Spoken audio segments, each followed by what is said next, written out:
Does sales ever feel like a roller coaster? Great one month, stressful the next. You don't know what your next month's check's gonna be. Maybe you'll feel rich one month and then struggling to pay your rent for 2 months. That kind of inconsistency will mess with your confidence. And that's exactly why I created what I call the Alpha Sales Aptitude Test, or ASAT for short. It shows you how you actually think and perform under real sales pressure. So you'll stop doubting yourself and you'll know exactly where you're strong and where you need to improve. If you want to be good at sales, sales isn't one skill, it's 5. Those 5 pillars are prospecting and outreach, qualification and discovery, objection handling, closing and follow-up, and sales resilience and aptitude. If even one of those 5 skills is weak, your income becomes unstable. Today, we're gonna focus on the most misunderstood, but also the most emotionally charged skill of all 5, and that's closing and follow-up. Because this is where confidence either shows up or collapses. If you're a sales rep, this determines your paycheck. And if you run a sales team, this determines your team's predictability. Because when reps can't close consistently, what you hear as a leader are things like, we had a good appointment, or they seemed interested, they just need to think about it, things like that. And that's not closing, that's stalling. And time kills all deals. So let's fix that. The reason reps lose confidence at the end is because closing exposes insecurities. Up until the close, the rep is safe. They're asking questions, they're explaining, they're presenting. But when it comes time to ask for the commitment, something shifts. Fear shows up.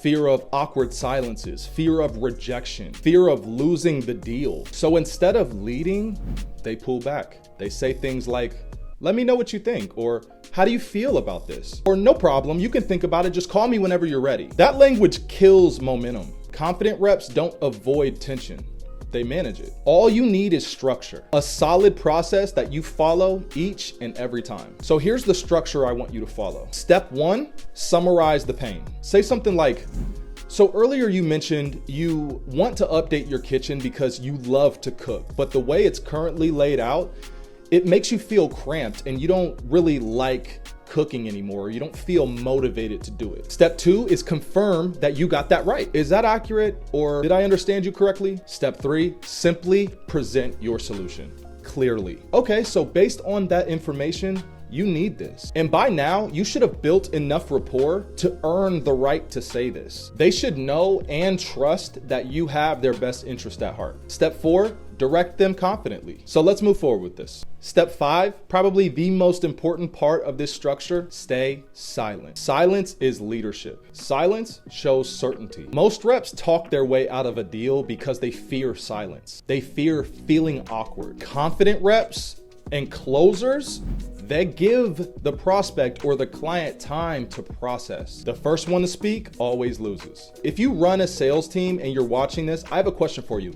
Have you actually sat down and trained your reps on how to properly transition into the close? Or do you just tell them to close harder? Closing is not personality, it's structure. If your team does not have a clear closing framework, confidence will always fluctuate. Now, here's what most reps misunderstand about closing. Closing doesn't end when the meeting ends. Follow-up is a part of the close. Let's say you've done everything you could do to close these clients or this client, but they're just not budging. That's not the end of the close. That's just a transition. Confident reps don't disappear. They clearly list next steps. Instead of saying things like, no problem, think it over, let me know, give me a call whenever you're ready, stop. Say something like this.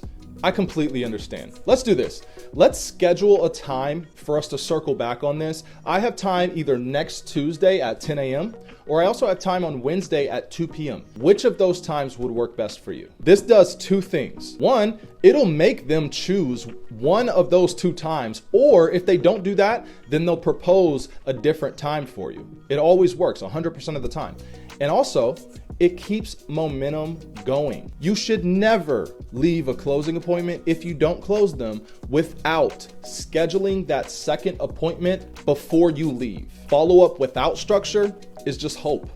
Follow up with structure is leadership. And believe it or not, buyers want to be led. All this being said, I want you to remember, closing is just one pillar. You cannot close confidently if prospecting is weak, qualification is shallow, objections aren't handled, or your resilience or mindset is low. That is why sales feels like a roller coaster for so many people. You've probably heard it from your leadership. If you're a leader, you've probably said it yourself. It's a part of the game. It's the name of the game. Sales is ups and downs. It doesn't have to be like that. If one of those 5 skills are lacking, you will see inconsistency in your numbers. I teach how to master all 5 of those pillars, including the strategy needed to effectively close in my trainings. But first, if you don't know which of these 5 skills are holding you back, you're guessing. And guessing is expensive. That's why I built the Alpha Sales Aptitude Test. It evaluates you or your team across all 5 pillars. When you're finished, it automatically produces a detailed report showing you exactly where you're strong or where revenue is leaking. And it gives you actionable steps on how to improve in weak areas. If you're a rep, take it yourself. If you're a sales leader, have your entire team assessed. The link will be pinned in the comments. Stop guessing, start diagnosing, and start building consistent and predictable income. I'll see you in the next one.